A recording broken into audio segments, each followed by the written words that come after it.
Good morning మిత్రులందరికీ నమస్కారం. రాజీవ్ యువ వికాసం తెలంగాణ సబ్సిడీ లోన్లకు సంబంధించినటువంటి దరఖాస్తుల గడువును డిప్యూటీ ముఖ్యమంత్రి బట్టి విక్రమార్క గారు పొడిగిస్తున్నట్లు ఒక ప్రకటన రిలీజ్ కావడం అనేది జరిగింది. ఈ రాజీవ్ యువ వికాసం సబ్సిడీ లోన్లకు ఏప్రిల్ 5వ తారీఖు వరకు మొదటగా గడువును విధించడం అనేది జరిగింది.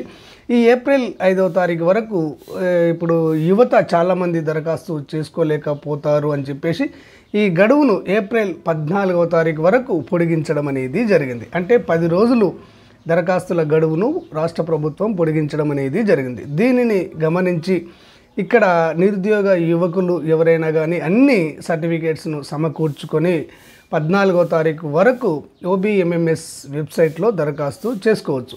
దీంతో పాటుగా ఉప ముఖ్యమంత్రి గారు ఈ దరఖాస్తుల సమయంలో ఇక్కడ దరఖాస్తులు చేసుకునే దగ్గర నుంచి ఈ లోన్లు గ్రౌండింగ్ అయ్యేంత వరకు ఇక్కడ లబ్ధిదారులకు ఏ విధమైనటువంటి ఇబ్బందులు కలగకుండా తగిన చర్యలు తీసుకోవాలని అధికారులను ఆదేశించడం అనేది జరిగింది.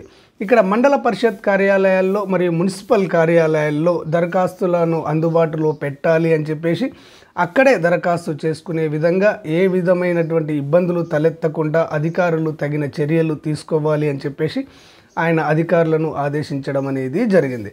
ఇక్కడ మనకు రాజీవ్ యువ వికాసం పథకానికి దరఖాస్తు చేసుకున్నటువంటి వారికి ఇక్కడ జిల్లా పరిశ్రమల శాఖ నుంచి సహాయ సహకారాలు అందుతాయి అని చెప్పేసి ఎలాంటి ఇబ్బంది ఉండదు అని చెప్పేసి ఇక్కడ బట్టి విక్రమార్క గారు తెలియజేయడం అనేది జరిగింది. ఇంకో ముఖ్య విషయం ఏంటంటే ఇక్కడ EWS వారికి ఎకనామికల్లీ వీకర్ సెక్షన్ వారికి అంటే ఓసీలకు కూడా అవకాశాన్ని ప్రభుత్వం కల్పించింది. ఓసీలలోని పేదలు కూడా ఈ రాజీవ్ యువ